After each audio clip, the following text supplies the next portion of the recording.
हमरा जल्दी बुला ले तू घरे, तोरा याद में जीवा हारे, तोरा याद में जीवा हारे। हमरा जल्दी बुला ले तू घरे, तोरा याद में जीवा हारे गे मौगी।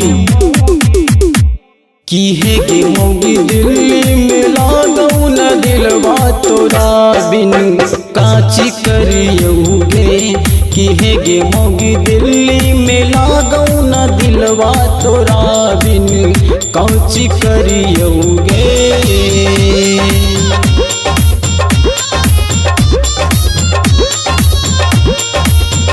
जब से अलियो कमाए ला छोड़ी के घर, हर जगह अब तो आबही तू ही नजर। एको पैसा न लागा हो मन हमर, ऐसे ले ही फोनमा पे रोजे खबर। जैसे हो बेला संझिया सवेरे, हो सही रोज मनमा बिगड़े गे मौगी। इहे गे मौगी दिल्ली में लागऊ न दिलवा तोरा बिन कौची करियोगे। किहे गे मौगी दिल्ली में लागऊ न दिलवा तोरा बिन कौची करियोगे।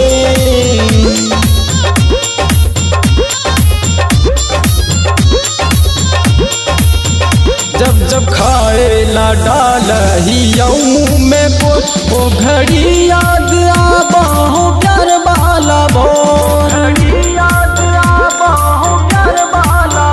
न लगौला से लाग हो काम पे मन, का बतैयो तोरा से हम तो सनम। रौशन रंजन बैजू के साथे, अब ही टिकट हम कटा के गे मौगी।